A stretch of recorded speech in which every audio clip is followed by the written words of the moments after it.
2022년 첫 주를 보내고 둘째 주가 되었습니다. 한 해를 어떻게 시작하셨는지요? 특별 새벽 기도를 통해 주신 한 해의 말씀을 굳게 붙잡고 하나님의 풍성한 은혜 속에 살아가시길 소망합니다. 생명의 근원 되신 하나님께서 새 일을 행하시며 우리의 삶을 새로운 소망으로 인도해 주실 줄 믿습니다. 마음에 품고 있는 모든 소원을 주님과 함께 이루어 가시길 바라며 지금부터 1월 둘째 주 온라인 구역 성경 공부를 시작하겠습니다.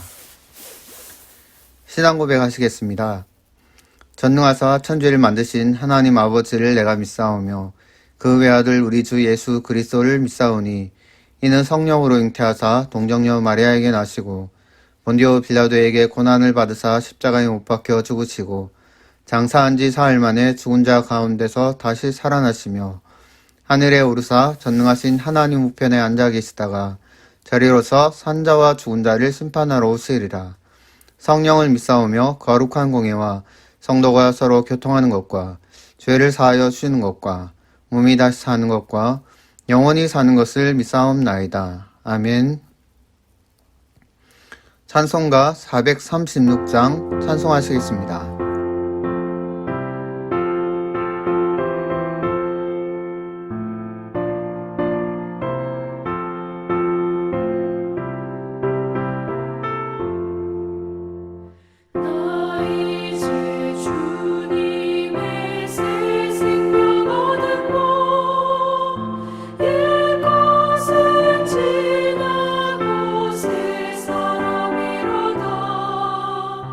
그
오늘 함께 묵상할 성경 말씀은 요한복음 3장 16절에서 21절 말씀입니다. 하나님이 세상을 이처럼 사랑하사 독생자를 주셨으니 이는 그를 믿는 자마다 멸망하지 않고 영생을 얻게 하려 하심이라.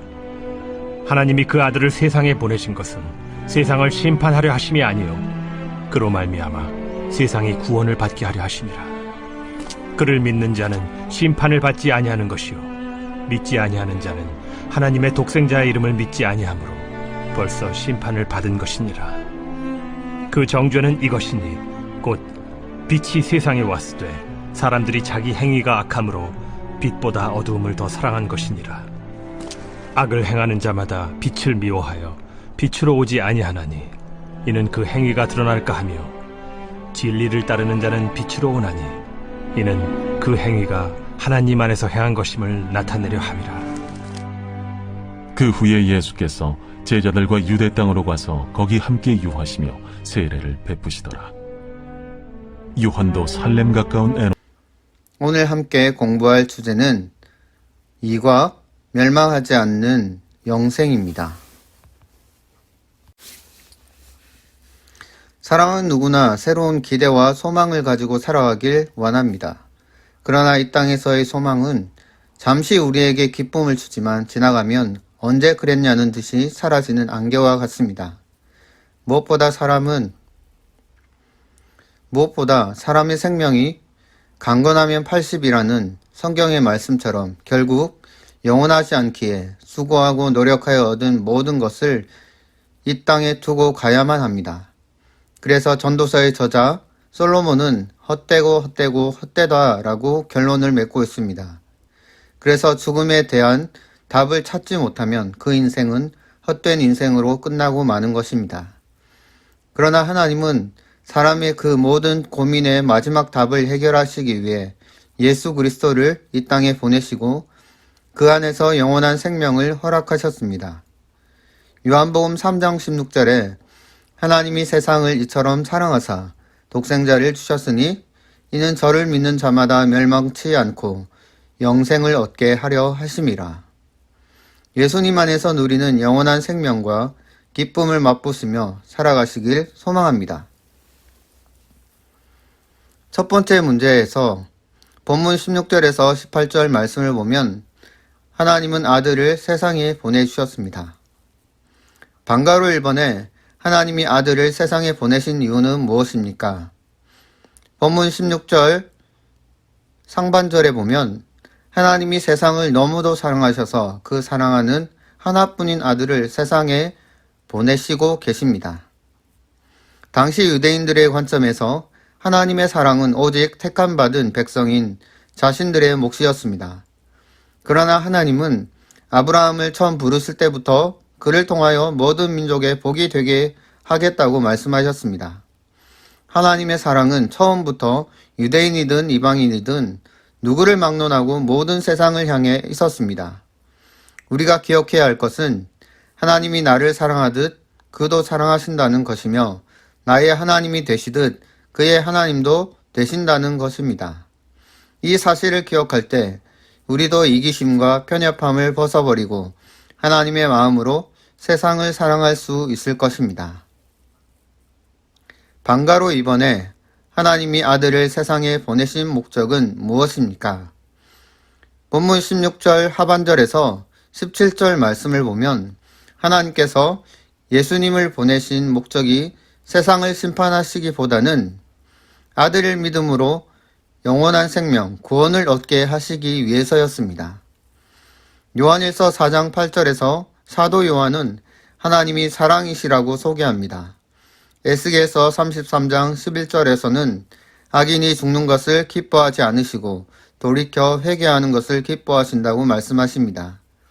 베드로후서 3장 9절에서도 하나님께서는 오래 참으시며 모든 사람이 다 회개에 이르기를 원하신다고 말씀하십니다.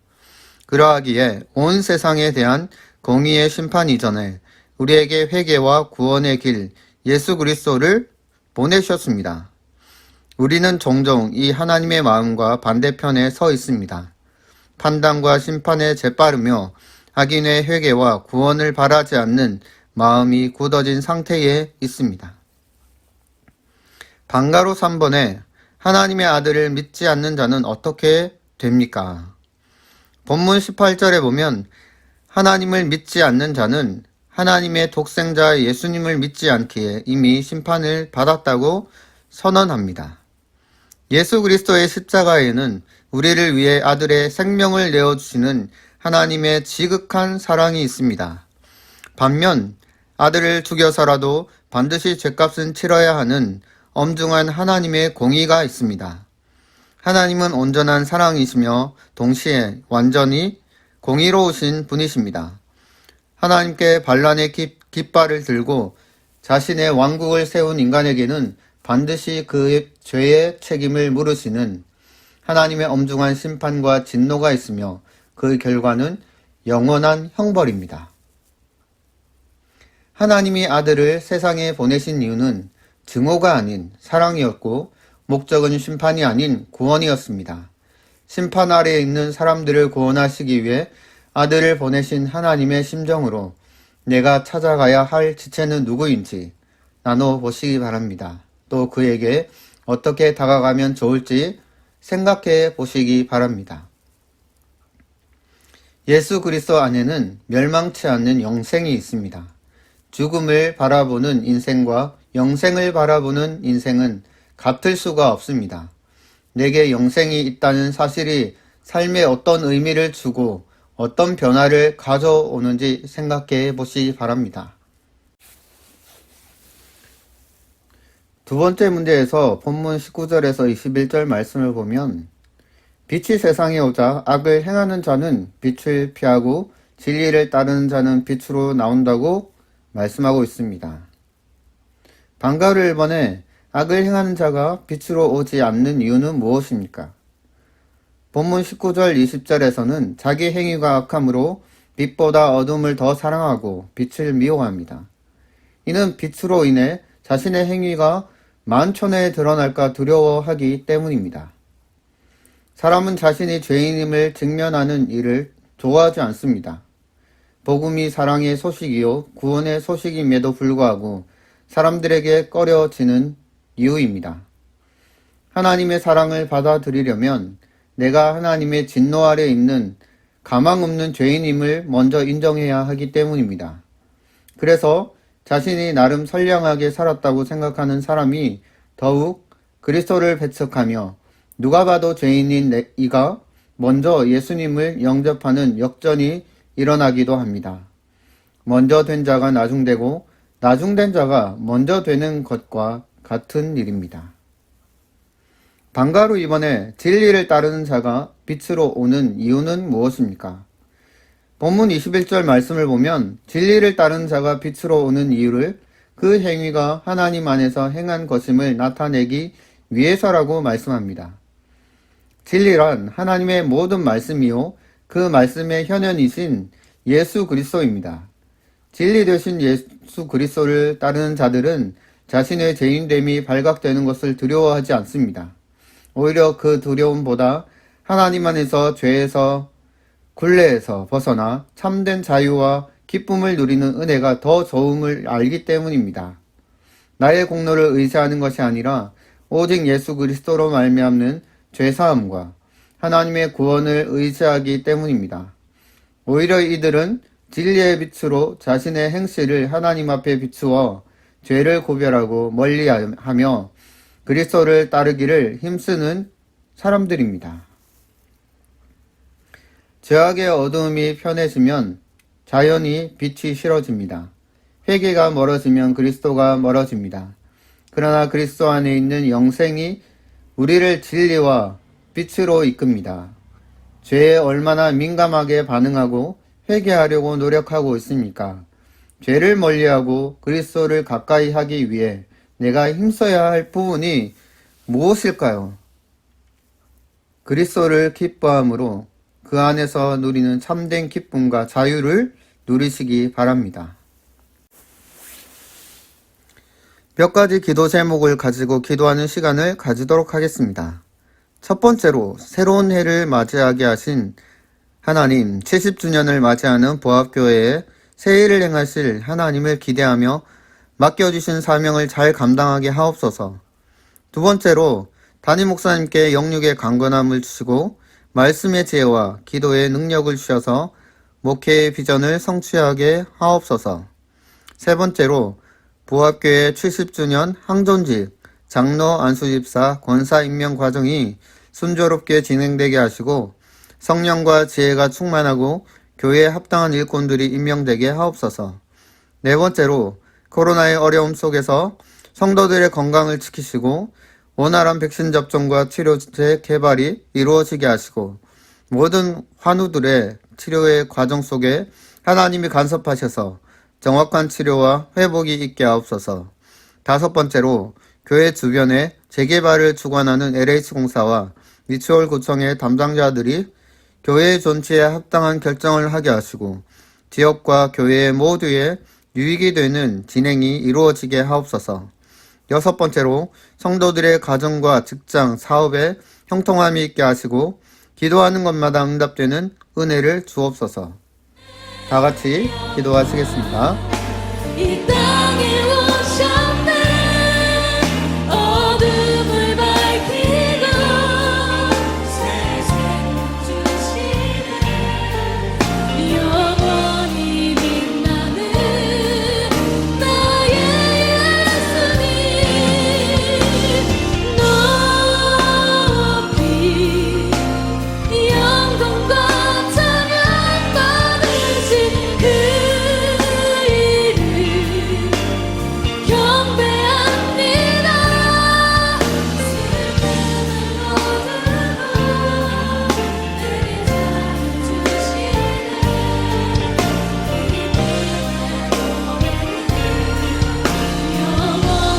나의 빛 예수께 하늘에서 아멘. 하늘에서 찬란하게 빛나는 주님, 이 땅에 오셨습니다. 어둠을 밝히고 새 생명 주시네. 영원히 빛나는 나의 예수님. 높이 영광과 찬양 받으신 그 이름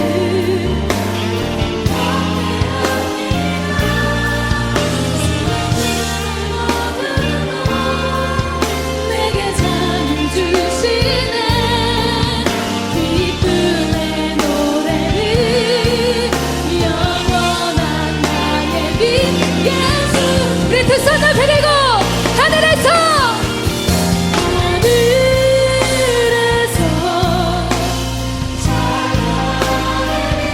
나의 예수님.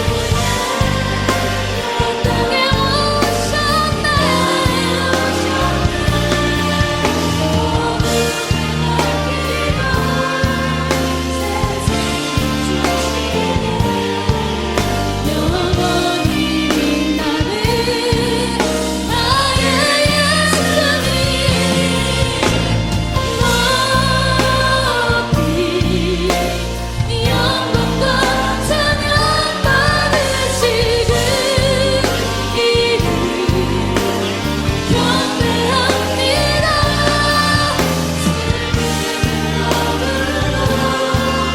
내게 찬양 주시네. 기쁨의 노래를 영원한 나의 빛 예수께 하늘에서. 새로운 한 해를 허락하시고 새해를 행하시는 하나님을 기대하며 찬양합니다. 날마다 우리의 삶에 빛으로 오셔서 인도하시는 하나님의 은혜를 감사드립니다. 때론 어둠이 더 좋아 육신의 정욕을 쫓아 살아가지만 그럴 때조차도 성령 하나님의 인도하심이 있기에 다시금 주님 앞으로 나오게 됩니다. 그런 우리를 사랑하셔서 예수님을 보내주시고 믿음을 주셔서 구원 얻는 친백성 하나님의 자녀가 되게 하심을 감사드립니다. 이 모든 것이 하나님의 은혜입니다. 무엇보다 70주년을 맞이하는 보합교회를 지금까지 하나님의 은혜 가운데 인도하심을 감사드립니다. 앞으로의 모든 날들 속에서도 하나님이 보호하시고 인도해 주셔서 주님의 뜻을 따라 선한 일을 감당하게 하시고 숨어있는 주님의 백성들을 찾아 기쁜 소식을 전하며 주님 앞으로 인도하게 하옵소서. 주님의 선한 뜻을 따라 보합교회의 선두에 서서 목회를 감당하시는 담임 목사님 위에 성령의 충만함을 주셔서 피곤치 않게 하시고 말씀과 기도에 능하게 하시고 하나님께서 주시는 모든 은사에 따라 목양의 선한 열매들이 풍성하게 맺혀지게 하옵소서. 보합교회 70주년을 맞이하여 항존직 직분자, 장로, 안수집사, 권사를 뽑는 과정 가운데 있습니다. 직분을 임명하는 모든 과정이 은혜롭게 진행되며 하나님의 선하신 뜻대로 합당한 일꾼이 임명되게 하옵소서. 교회 주변에 재개발 논의가 진행되고 있습니다. 재개발을 주관하는 미추홀구청과 LH공사 관계자들에게 선한 마음을 주셔서 교회의 존치에 합당한 조치가 이루어지게 하시고 교회와 지역에 유익이 되도록 진행되게 하옵소서. 계속되는 코로나 확진 속에 성도들의 건강을 지키시고 원활한 백신 접종으로 보호받게 하시고 치료제가 속히 개발되어 정상적인 생활이 이루어지게 하옵소서. 하나님의 위로와 치료의 은혜를 구하는 모든 성도들을 돌아보셔서 건강을 지키시고 모든 치료의 과정 가운데 간섭하셔서 정확한 치료와 빠른 회복이 이루어지게 하옵소서. 주님의 은혜를 구하는 모든 성도들의 가정 가운데 늘 평강으로 함께 하셔서 하시는 모든 직장과 사업, 학업 위에 주님의 지혜와 형통이 있게 하옵소서. 우리를 지극히 사랑하셔서 날마다 우리를 위해 기도하시며 함께 하시는 예수님의 이름으로 기도합니다. 아멘. 주기도문으로 마치겠습니다. 하늘에 계신 우리 아버지여, 이름이 거룩히 여김을 받으시오며 나라의 임하옵시며 뜻이 하늘에서 이룬 것 같이 땅에서도 이루어지이다. 오늘날 우리에게 일용할 양식을 주옵시고 우리가 우리에게 죄 지은 자를 사하여 준 것 같이 우리의 죄를 사하여 주옵시고 우리를 시험에 들게 하지 마옵시고 다만 악에서 구하옵소서. 대개 나라와 권세와 영광이 아버지께 영원히 있사옵나이다. 아멘.